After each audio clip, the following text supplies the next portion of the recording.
Inside Texas death row, how inmates cope knowing the exact date they will die. On a Tuesday morning in Livingston, Texas, a man wakes up knowing he has exactly 17 days left to live. The warden handed him the execution date 3 weeks ago on a single sheet of paper. No courtroom drama, no last-minute hearing, just a date circled in red ink. April 14th. The paper is taped to the wall of his cell on death row, where he can see it every moment of every day. He counts down the hours like a reverse birthday, except the gift at the end is a needle in his arm. This is not a story about guilt or innocence. This is about what happens to the human mind when it knows the exact moment it will stop existing. Texas executes more people than any other state in America. The Polunsky unit near Livingston holds over 200 men waiting for that final date. Some have been there for decades. Others arrive and die within a few years. But every single one of them will eventually receive that piece of paper. And when they do, something inside them changes forever. The cell is 60 square feet, a steel bunk, a stainless steel toilet and sink combined into one unit, a narrow slot in the door where food trays slide through 3 times a day, 23 hours alone, 1 hour in a small concrete recreation pen with walls, so high you can barely see the sky. No physical contact with other human beings, except during cell searches or the rare medical emergency. This is where men live while they wait to die. And the waiting is the cruelest part. Most people imagine death row inmates spend their time plotting escapes or writing angry letters. The reality is far stranger. They develop routines so precise they could set a clock by them. They memorize the pattern of footsteps in the hallway and know which guard is working before the shift change is announced. They learn to read the smallest changes in routine because routine is the only thing that keeps the mind from collapsing inward. When you know you are going to die, structure becomes oxygen. Some men refuse to look at calendars. They rip down anything that marks time. They stop asking what month it is or whether it's raining outside. If you do not measure time, they reason, then maybe it stops moving forward.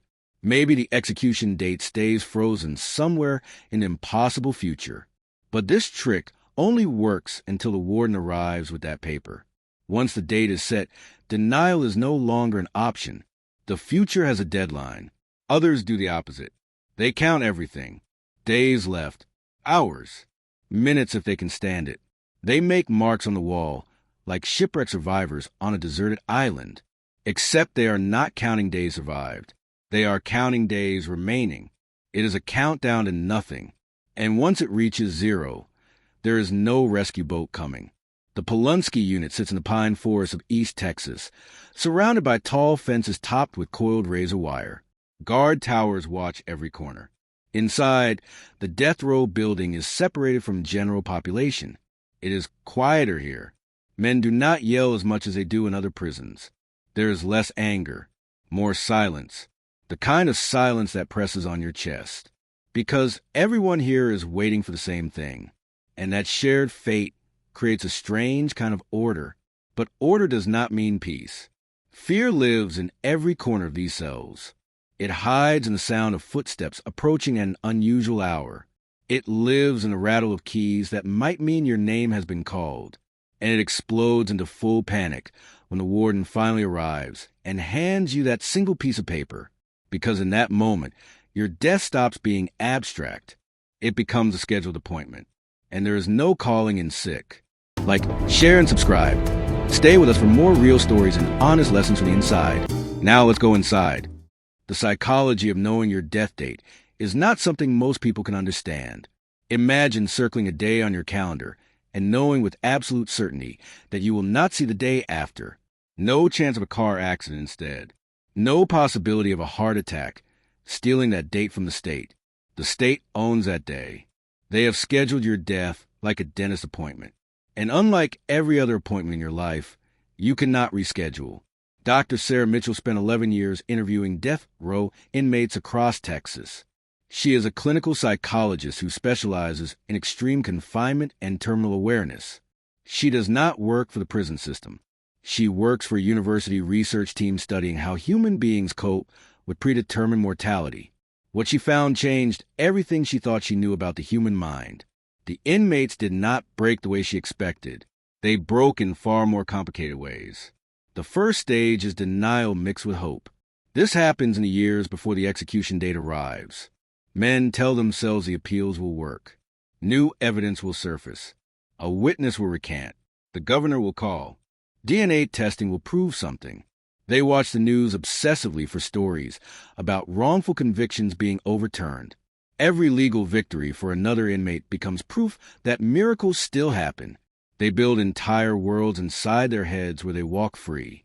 Some describe these fantasies in such detail. They can smell the rain and feel the sun. These dreams keep them alive. But appeals fail. Years pass. The legal options narrow to a pinhole and then disappear completely. And eventually a man on death row realizes that no one is coming to save him. The courts have spoken. The witnesses are not changing their stories. The evidence is final. This is when the second stage begins. And this is when the mind starts making deals with reality. Some men turn to religion with an intensity that frightens even the chaplains. They pray 18 hours a day. They memorize entire books of the Bible or the Quran. They believe if they can become pure enough, holy enough, devoted enough, then God will intervene at the last possible second, not to prove their innocence necessarily, just to stop the execution, a medical emergency, a power failure, a hurricane, anything. They pray for disasters that might delay the needle. And when other inmates receive execution dates and die on schedule, they pray harder, because if they stop praying, they have to face the truth. No one is intervening. Others try to control what little they can. They write letters to family members with detailed instructions about their funeral. They specify which songs should be played, which photos should be displayed, whether they want to be buried or cremated. They choose their last meal weeks in advance and revise it constantly. Fried chicken or steak, chocolate cake or apple pie. These tiny decisions become enormous because they are the last decisions a person will ever make. A man who no longer controls when he breathes still controls whether he wants mashed potatoes or French fries. And that choice matters more than anything else in the universe. The lawyers stop visiting as often once the appeals are exhausted. Family members stop coming too, some out of grief, some out of anger, some because they have simply run out of things to say to a person who is going to die. The inmates understand. They do not blame their families for staying away, but the loneliness becomes total. And in that loneliness, men start talking to themselves in ways that would seem insane anywhere else. They have full conversations with people who are not there. They argue with judges who will never hear them. They rehearse speeches they will never give. The mind needs conversation to survive, so it creates conversation out of nothing. There are men on Texas death row who have not touched another human being in over a decade. Not a handshake, not a hug, not even an accidental brush of fingers. Guards wear gloves during cell searches. Medical staff keep distance. The last human touch some of these men will ever feel is the sting of the execution needle. And they think about that constantly. They wonder if it will hurt, if the chemicals will burn going in, if they will feel their heart stopping, if there will be a moment of awareness after their body stops working. These questions circle endlessly because there is no one alive who can answer them. The recreation hour happens once a day. The inmate is handcuffed and escorted to a concrete pen barely larger than the cell. The walls are 20 feet high. A small patch of sky visible above. No equipment, no basketball hoop, no weights, just empty space and 1 hour to move. Some men run in circles until they collapse. Others do push-ups until their arms give out. A few just stand there and stare at the sky, because that patch of blue is the only thing in their world that is not gray concrete or steel bars. It is the only proof that a world beyond the walls still exists. And then the hour ends. The handcuffs go back on. The walk back to the cell. The door slams. 23 more hours of silence. Every single day. For years. Until the warden arrives with the paper. The execution date changes everything. Before the date arrives, death is theoretical. After the date is announced, death becomes a calendar event. The state of Texas does not execute people randomly. They schedule executions with precision. 6 o'clock in the evening. Always the same time. Always the same day of the week. The condemned man knows exactly how many sunrises he has left. He knows exactly how many meals. He can count the number of times he will hear the morning guard shift change before his name is called for the last time. Michael Torres received his execution date on a Thursday in March. He had been on death row for 14 years. His appeals had been exhausted for 18 months. He knew the date was coming eventually, but knowing it was coming and seeing it written on official paper are two completely different experiences. The warden handed him the notice through the cell door slot. May 11th, 6 o'clock in the evening. 41 days away. Torres took the paper with shaking hands. He thanked the warden, and then he sat on his bunk and stared at the wall for 7 hours without moving. The other inmates knew immediately. Word travels instantly on death row, even though the men cannot see each other. Someone heard Torres receive the paper. Within minutes, every man in the unit knew another execution date had been set. No one spoke about it directly. There is an unwritten rule. You do not mention another man's execution date unless he brings it up first. But the silence that followed was different, heavier, because every man in that building knows his turn is coming. And watching someone else receive their date is like watching a preview of your own future. Torres started giving away his belongings the next day. On death row, you accumulate almost nothing. A few books, letters from family, photos, a small radio, if you can afford one from the commissary, maybe some artwork you made during the endless hours alone. These items are worthless to anyone outside the prison, but inside they represent entire lifetimes. Torres called out to the inmate in the next cell and asked the guard to pass his radio through. He gave his books to 3 different men. He bundled his letters and asked for them to be mailed back to his sister. By the end of the week, his cell was empty except for the state-issued mattress and blanket. He was erasing himself before the state could do it for him. Some men do the opposite. They fight until the final second. They file last-minute appeals knowing they will fail. They demand to speak with lawyers who stopped returning calls years ago. They write desperate letters to journalists and advocacy groups begging someone to investigate their case one more time. They are not necessarily claiming innocence at this point. They are just fighting against the certainty. Because accepting the execution date means accepting that your life has an expiration stamp like a carton of milk. And human beings are not built to accept that. The last week is the worst. The condemned man is moved to a different cell closer to the execution chamber. This cell has a window, not a window to the outside. A window that faces the death chamber itself. The inmate can see the room where he will die. He can see the gurney with the leather straps. He can see the glass windows where witnesses will watch. He can see the microphone where he will speak his last words if he chooses to speak at all. The state does this deliberately. They say it helps the inmate prepare mentally. But what it really does is make escape impossible even inside your own mind. You cannot pretend it is not happening when you can see the room where it will happen. Sleep becomes impossible during the last week. Some men do not sleep at all for the final 5 or 6 days.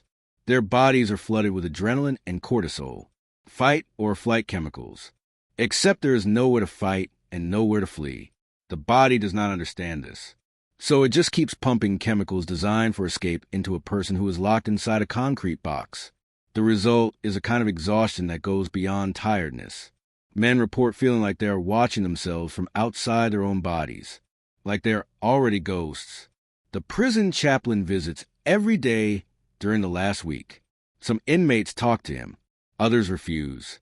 The chaplain has been present at over 60 executions. He has heard every possible last conversation. Some men want to confess things they have never told anyone. Some want to discuss theology and whether God will forgive them.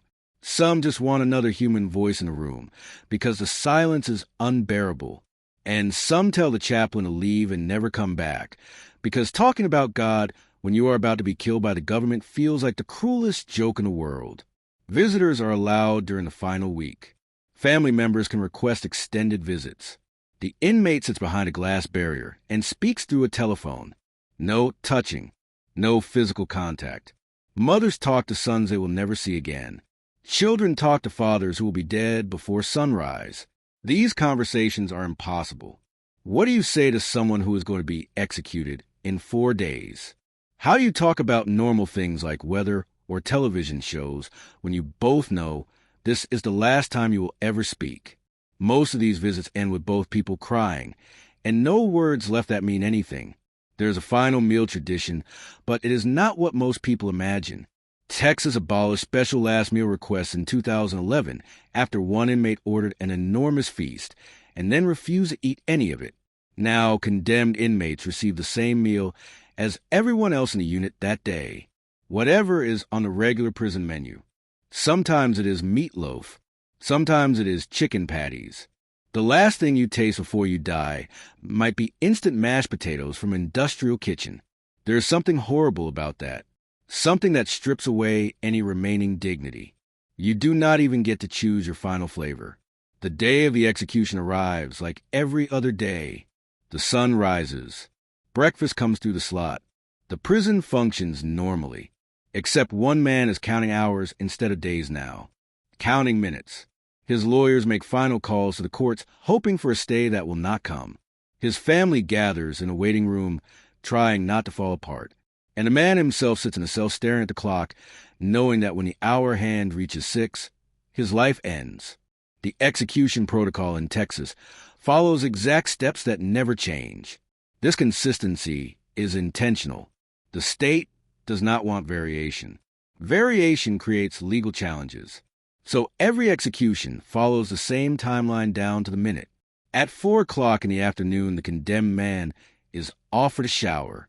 At 4:30, he is given clean clothes, white cotton shirt, white cotton pants, slip-on shoes with no laces. At 5 o'clock, the warden arrives to read the execution warrant aloud one final time. At 5:15, the walk begins. The walk from a holding cell to the death chamber is 73 feet.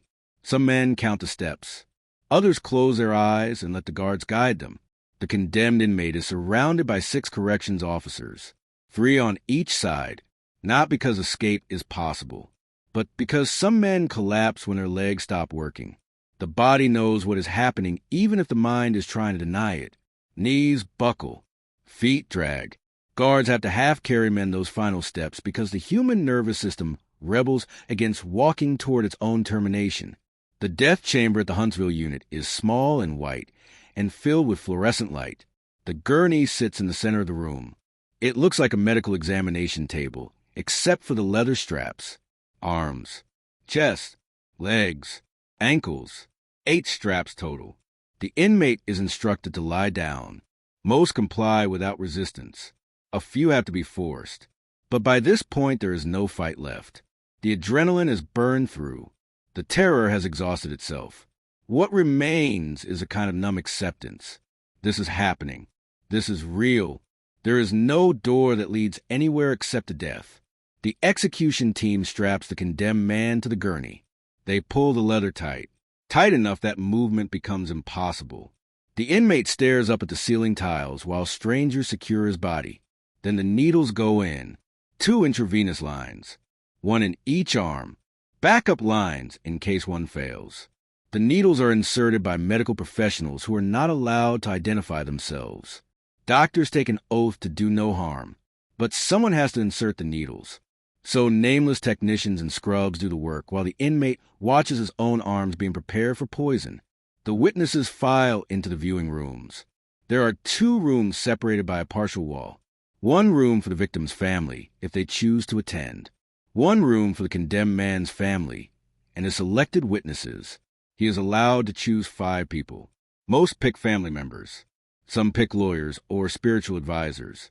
A few pick no one at all, because they do not want anyone they love to watch them die. The witnesses sit in chairs facing the chamber. A glass window separates them from the death. They can see everything, but they cannot touch, cannot speak to him, cannot do anything except watch. The warden asks if the condemned man has any last words. Some do, some don't. The ones who speak usually address their own family first. Apologies, declarations of love, promises about meeting again in whatever comes next. Then some address the victim's family. More apologies, acknowledgments of pain caused. requests for forgiveness that may never come. Others proclaim their innocence one final time, not because it will change anything, but because they need to say it out loud before they stop being able to say anything ever again. The microphone hangs above the gurney. The condemned man speaks to the ceiling, his voice transmitted into the witness rooms. His final words recorded in official transcripts that will be filed and forgotten. Some men say nothing at all. They turn their head away from the witnesses. They close their eyes.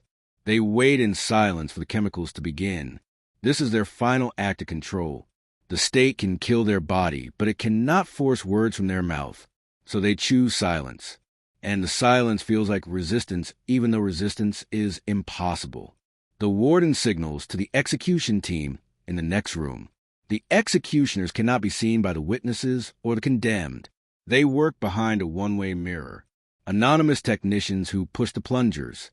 3 executioners per execution. Each one pushes a plunger, but only one plunger is connected to the actual drugs. The other 2 are saline. This way, no single executioner knows for certain if they delivered the lethal dose. The state considers this a mercy for the executioners, a way to distribute the moral weight. But someone still dies, and 3 people still participate in making that happen. The first drug is sodium thiopental. It is a sedative that causes unconsciousness within 30 seconds. The condemned man usually says he can taste something metallic. Some say they feel pressure in their chest. Then their eyes close. The witnesses watch for signs of consciousness. A finger twitch, an eyelid flutter, anything that suggests awareness. Because if the condemned man is still conscious when the second drug enters his veins, he will experience agony beyond description, but will be unable to move or scream because his muscles will be paralyzed. The second drug is pancuronium bromide. It paralyzes every voluntary muscle in the body. Breathing stops. The diaphragm freezes. If the first drug failed and the man is still conscious, he is now suffocated while completely unable to move. He cannot gasp, cannot signal distress. He can only experience the terror of suffocation in absolute silence and stillness. This is the nightmare scenario, and it has happened. Multiple executions where witnesses later testified that the condemned appeared to be struggling, eyes moving, slight movements of the head, but by then it is too late. The protocol does not stop once it starts. The third drug is potassium chloride. It stops the heart. The chemical burns through the veins like fire. If the condemned man is still conscious, this is when he feels his heart explode inside his chest.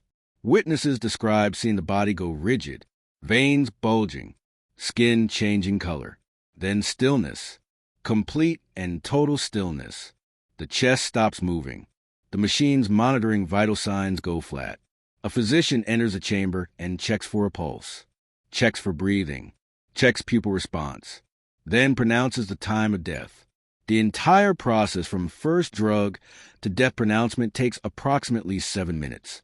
After the execution, the body is removed from the chamber within minutes. The gurney is wheeled into a side room where a medical examiner waits. The intravenous lines are removed. The leather straps are unbuckled. The body is placed in a black bag and transported to a funeral home if the family has made arrangements. If no one claims the body, the state buries it in the prison cemetery called Peckerwood Hill, a small plot of land behind the Huntsville unit, where over 400 executed inmates are buried in graves marked only with numbers. No names, just numbers stamped on small white crosses. The state keeps records of who is buried where, but visitors rarely come. These are the forgotten dead, killed by the government and erased even in burial. The witnesses leave through separate exits. Victim family members go one direction. Condemned family members go another. They are not allowed to interact. Guards escort both groups to the parking lot and watch until everyone drives away. Some people sit in their cars for hours, unable to turn the key, unable to process what they just witnessed. They watch the human being die on purpose. Killed by procedure, killed by protocol, killed by people who then go home and eat dinner and sleep in their beds like it was just another day at work. The execution team follows cleanup procedures that are detailed in a manual. The gurney is sanitized. The floor equipment is disposed of following medical waste protocols. The witness rooms are emptied and locked. The death chamber is cleaned until no trace of what happened remains. By midnight, the room is ready for the next execution. And there is always a next execution. Texas has over 200 men on death row. The death chamber will be used again within weeks, sometimes within days. The machinery of death does not stop. It just resets and waits for the next name on the list. Back on death row, the other inmates know immediately when an execution has been completed. The prison has a certain feeling when someone dies, a heaviness in the air. The guards are quieter.